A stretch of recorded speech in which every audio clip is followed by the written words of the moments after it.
Hey folks, David Stewart here.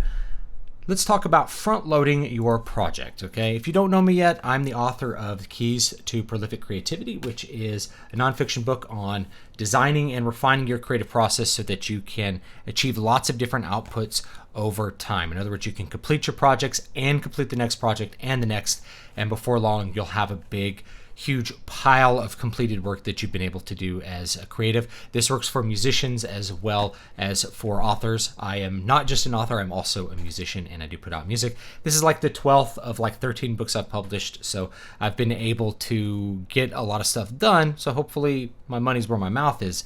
Now, this is something that's not really in the book except in a tangential way, which is front-loading a project. To talk about the main thing, the main key to being able to complete lots of stuff is really just having a consistent attitude towards work, a consistent process towards actually committing time, going in and doing your work every single day, day after day, month after month, and finishing your project. So if you're able to work consistently, you find that it's a lot easier to finish, especially big projects. Now, I'm a big fan of that consistent approach. I also talk about sprints a little bit in this, and a writing sprint would be something where you choose to write much more than you would normally write in a day for a short amount of time. These are things that you can't really do for a long period of time. 6 weeks I usually view as the max for a sprint, because after that, you start to get way too fatigued from what you're doing. A sprint would be you're throwing everything into your project. You're going to finish this in 6 weeks. And indeed, I've wrote and published 3 books in 2 months at one point. So I've been able to take that sprint to a really high level, I feel like, and been able to complete a large amount of work by focusing intensely on one project. But that's not really that good for the long term. Now, you could do like, I'm going to really intensely focus on work like a couple times a year. It's up to you how you want to approach that. And there are writers who they write 3 months out of the year and otherwise they don't do anything because it's really intense to work for those 3 months out of the year. Or writers, famously Michael Moorcock could write a book over a weekend or during a week and then take some time off. So he'd be very intense for that short amount of time.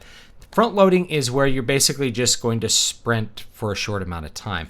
And you notice I haven't done a lot of YouTube videos in the last week, and that's because I decided I really want to put my focus on this new book that I'm drafting. I'm in the drafting process. Remember, there's 4 processes to making a book: planning, drafting, revision, publication. So drafting, I've already planned the book, and it's a great book, and I'm really excited for it. It's going to be the 3rd Eternal Dream book, the main sequence Eternal Dream book.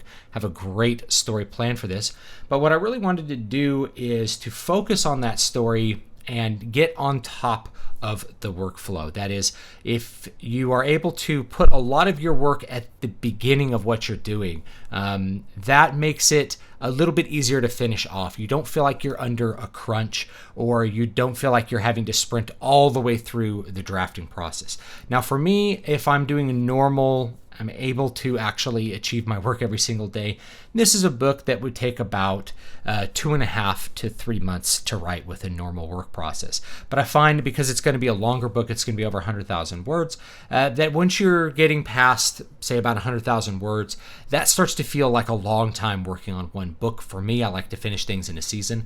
So if you're front loading, that is, you're doing a lot of work up front. So I wrote 20,000 words in the first couple days, and luckily I had already decided I was going to take a little bit of a step back from YouTube for a week or two and just kind of cut down the amount of content that I was doing, because we had to take a cat in to have an eye removed. She had like a tumor behind the eye. So that's been an inconvenience, is dealing with a cat recovering from a serious surgery and that whole bit. So luckily I was already taking time off, and I have a career that allows me that kind of flexibility.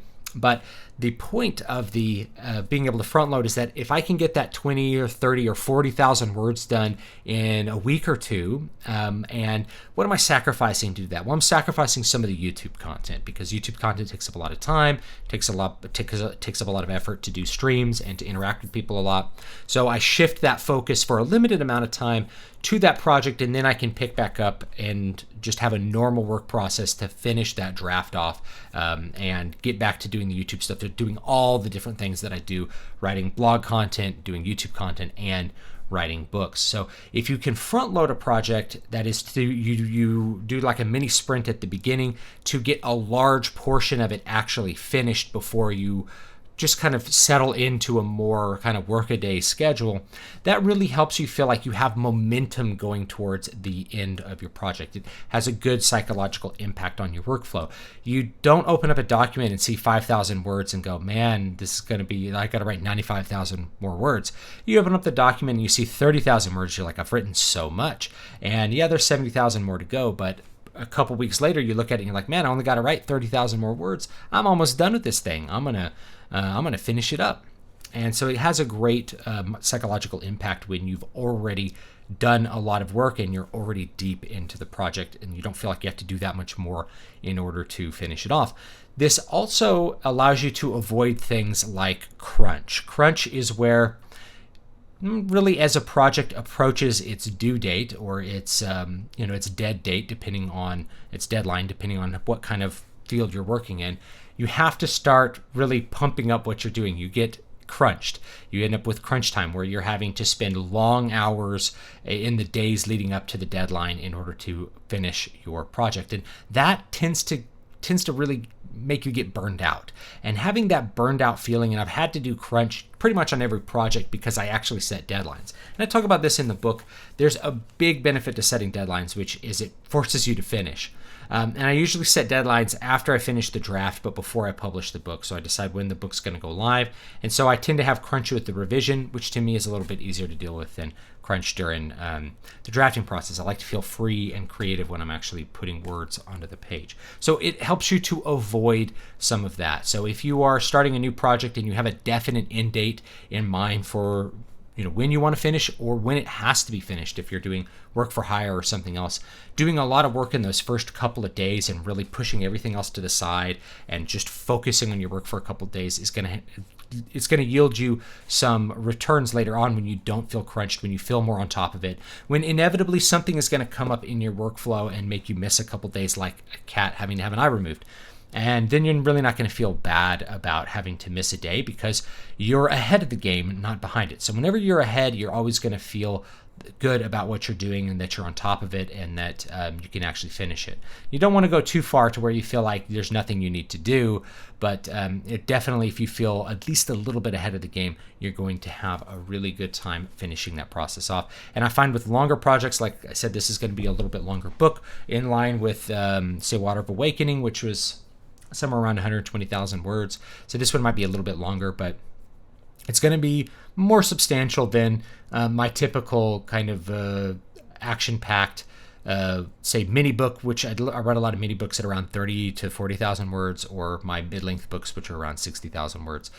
These are more my longer books, which are 120, a little bit long as far as those things go. And some writers write even longer books in the 200,000 plus word range, and I think that as the project gets bigger and bigger, I think having that I've already done so much of it really helps the psychological feeling of sitting down to work on it, that you feel the end is in sight and you're actually going to be able to accomplish your goal. So thought I'd share that with you guys. That's what I'm doing for my current project, and you can buy Keys to Prolific Creativity for $2.99 on Amazon, or you can get the audiobook with me reading it, and so you can check out the audiobook, or you can get the paperback. I think the paperback's like $7 or $8. I don't remember exactly how much the paperback is. It's a fairly short, easy to read book. You can see it's not that long, but it's packed with a lot of stuff that I've learned over the last, at this point, 20 years of creative work through trial and error, as well as learning from people who had already done it and who were better than me and who had already accomplished more than I had accomplished.